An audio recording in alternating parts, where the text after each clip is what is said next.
ছাত্ৰীসকল আজি অষ্টম শ্ৰেণীৰ ছমহীয়া বছৰীয়া পৰীক্ষাৰ বাবে বিজ্ঞানৰ কিছুমান আৰ্হি চমু প্ৰশ্ন আলোচনা কৰিম। প্ৰথম প্ৰশ্নটো আমি চাওঁচোন। প্ৰথম প্ৰশ্নটো কৈছে তলৰ কোনবিধ পেট্ৰলিয়ামৰ উপাদান নহয়? বিটুমিন, পেৰাফিন মম, কেৰাচিন, কয়লা। ইয়াত বিটুমিন, পেৰাফিন মম আৰু কেৰাচিন হ'ল পেট্ৰলিয়ামৰ উপাদান হয়, কিন্তু কয়লাৰ পেট্ৰলিয়ামৰ উপাদান নহয়। গতিকে ৰাইট অপশ্যনটো অপশ্যন ডি। ২ নম্বৰ প্ৰশ্ন, খাদ্য মেৰুৱাবলৈ তলৰ কোনটো ধাতু ব্যৱহাৰ কৰা হয়? তাম, লো, এলুমিনিয়াম। খাদ্য মেৰুৱাবলৈ আমি এলুমিনিয়াম ব্যৱহাৰ কৰিম। চি নম্বৰটো ইয়াৰ শুদ্ধ উত্তৰ। ৩ নম্বৰ প্ৰশ্ন, তলৰ কোনবোৰক পিটি পিটি পাতৰ পাতল আকাৰলৈ নিব পাৰি? জিংক, ফছফৰাছ, গন্ধক, অক্সিজেন। জিংকক আমি পাতল আকাৰলৈ নিব পাৰিম। ৪ নম্বৰ প্ৰশ্ন, তলৰ কোনবিধ কাঠৰ মণ্ডৰ পৰা প্ৰস্তুত কৰা হয়? Polyester, Teflon, rayon, nylon. ৰেয়নক আমি কাঠৰ মণ্ডৰ পৰা আমি প্ৰস্তুত কৰিব পাৰিম। ৫ নম্বৰ প্ৰশ্ন, তলৰ কোনবিধে অগ্নি ৰোধ কৰিব পাৰে? জুই প্ৰতিৰোধ কৰিব পাৰে? অপশ্যন দিয়া আছে polythene, melamine, PVC, polyvinyl chloride. ইয়াত মেলামাইন হ'ল জুই প্ৰতিৰোধ কৰিব পাৰে, অগ্নি প্ৰতিৰোধ কৰিব পাৰে। বি নম্বৰটো ইয়াৰ শুদ্ধ উত্তৰ। ৬ নম্বৰ প্ৰশ্ন, কপাহ আৰু পলিয়েষ্টাৰৰ মিশ্ৰণক বোলা হয় পলিউল, টেৰিডিন, পলিকট। কপাহ আৰু পলিয়েষ্টাৰৰ মিশ্ৰণক বোলা হয় পলিকট। চি নম্বৰটো ইয়াৰ শুদ্ধ উত্তৰ। ৭ নম্বৰ প্ৰশ্ন, তলৰ কোনটো এটা সাংশ্লেষিক আঁহ? নাইলন, কপাহ, ঊণ, পাট। ইয়াত কপাহ, ঊণ আৰু পাট হ'ল প্ৰাকৃতিক আঁহ, নাইলন হ'ল সাংশ্লেষিক আঁহ, মানুহে তৈয়াৰ কৰে ইয়াক। গতিকে ইয়াৰ এ নম্বৰটো ইয়াৰ শুদ্ধ উত্তৰ। ৮ নম্বৰ প্ৰশ্ন, তলৰ কোনটো বিদ্যুতৰ কুপৰিবাহী? লো, এলুমিনিয়াম, বেকেলাইট। লো আৰু এলুমিনিয়াম বিদ্যুতৰ সুপৰিবাহী, কিন্তু বেকেলাইট হ'ল বিদ্যুতৰ কুপৰিবাহী। চি নম্বৰটো ইয়াৰ শুদ্ধ উত্তৰ।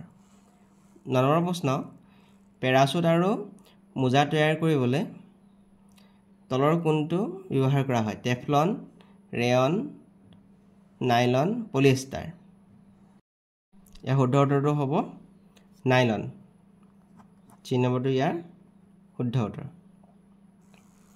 ১০ নম্বৰ প্ৰশ্ন, তলৰ কোনবিধ এবিধ ৰাসায়নিক সাৰ নহয়? NPK, ইউৰিয়া, গোবৰ, ছুপাৰ ফছফেট। NPK, ইউৰিয়া আৰু ছুপাৰ ফছফেট হ'ল ৰাসায়নিক সাৰ, কিন্তু গোবৰটো ৰাসায়নিক সাৰ নহয়। চি নম্বৰটো ইয়াৰ শুদ্ধ উত্তৰ। ১১ নম্বৰ প্ৰশ্ন, তলৰ কোনটো অশুদ্ধ?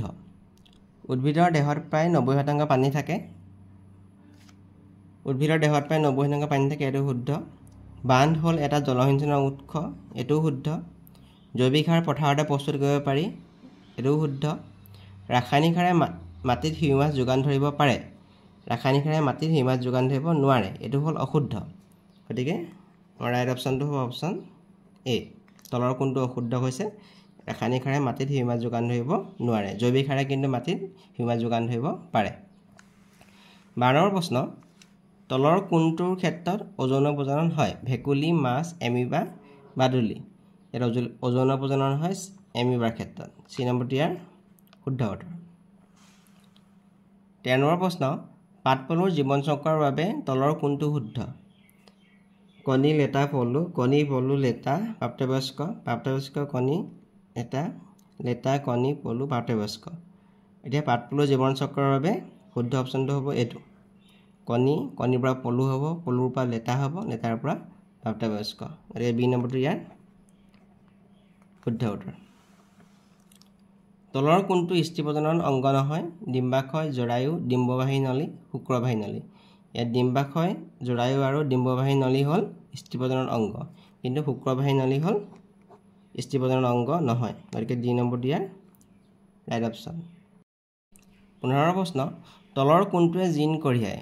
অতিকোষকেন্দ্ৰীয় ক্ৰমোজম, কোষকেন্দ্ৰীয় আৱৰণ। ক্ৰমোজমে জিন কঢ়িয়ায়। বি নম্বৰটো ইয়াৰ শুদ্ধ উত্তৰ। পেশী কোষবোৰ শাখাযুক্ত, সত্য নে অসত্য হৈছে? পেশী কোষবোৰ শাখাযুক্ত নহয়। বি নম্বৰটো ইয়াৰ শুদ্ধ উত্তৰ, অসত্য। তলৰ কোনটো প্ৰকোষকেন্দ্ৰীয় কোষ? নীলহেগু চৰাই, পখিলা, চৰাই। প্ৰকোষকেন্দ্ৰীয় কোষৰ উদাহৰণ হ'ব ইয়াত নীল সেউচেৰাই আৰু বেক্টেৰিয়া নীল সেউচেৰাই আৰু বেক্টেৰিয়া প্ৰকোষ কেন্দ্ৰীয়কো ইয়াত শুদ্ধ অপশ্যন হ'ব এ তলৰ কোনটো এটা কোষৰ জোখ হ'ব পাৰে 300 মিলিমিটাৰৰ পৰা 500 মিলিমিটাৰ 10 সেন্টিমিটাৰৰ পৰা 300 সেন্টিমিটাৰ 0.1 মাইক্ৰমিটাৰৰ পৰা 0.5 মাইক্ৰমিটাৰ কোষ এটা আকাৰ অতি সৰু সাধাৰণতে আমি অণুবীক্ষণ যন্ত্ৰৰ সহায়ত আমি দেখা পাওঁ সাধাৰণতে কোষৰ আকাৰ 0.1 মাইক্ৰমিটাৰৰ পৰা 0.5 মাইক্ৰমিটাৰ হয় চি নম্বৰটো ইয়াৰ শুদ্ধ উত্তৰ 17 নম্বৰ প্ৰশ্ন ৰেড ডাটা বুকত বিলুপ্ত প্ৰজাতিৰ তথ্যবোৰ থাকে থলুৱা প্ৰজাতিৰ তথ্যবোৰ থাকে বিপন্ন প্ৰজাতিৰ তথ্যবোৰ থাকে ৰেড ডাটা বুক হ'ল এনেকুৱা এখন তাত য'ত আমি বিপন্ন প্ৰজাতিৰ তথ্যবোৰ থাকে চি নম্বৰটো ইয়াৰ শুদ্ধ উত্তৰ ৰেড ডাটা বুকত বিপন্ন প্ৰজাতিৰ তথ্যবোৰ থাকে 20 নম্বৰ প্ৰশ্ন ফ্লোৰা কি ৰাষ্ট্ৰীয় উদ্যান অভয়াৰণ্য এটা নিৰ্দিষ্ট অঞ্চলত পোৱা উদ্ভিদ এটা নিৰ্দিষ্ট অঞ্চলত পোৱা প্ৰাণী ফ্লোৰা হ'ল এটা নিৰ্দিষ্ট অঞ্চলত পোৱা উদ্ভিদ চি নম্বৰটো ইয়াৰ শুদ্ধ উত্তৰ যদি আমাক ফৌনা বুলি ক'লে হ'লে এটা নিৰ্দিষ্ট অঞ্চলত পোৱা প্ৰাণী হ'লহেঁতেন 21 নম্বৰ প্ৰশ্ন তলৰ কোনটো এটা বিলুপ্ত প্ৰাণী কাছ হৰিণ দ'দ চৰাই গড় ইয়াত বিলুপ্ত প্ৰাণীটো হৈছে দ'দ চৰাই চি নম্বৰটো ইয়াৰ শুদ্ধ উত্তৰ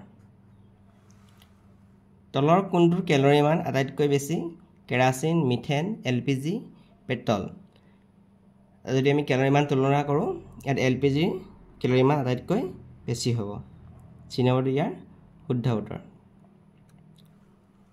23 নম্বৰ প্ৰশ্ন এচিড বৰষুণত কি থাকে carbon dioxide nitrogen carbon monoxide sulphur আৰু নাইট্ৰজেনৰ অক্সাইড এচিড বৰষুণত সালফাৰ আৰু নাইট্ৰজেনৰ অক্সাইড থাকে দুই নম্বৰটো ইয়াৰ শুদ্ধ উত্তৰ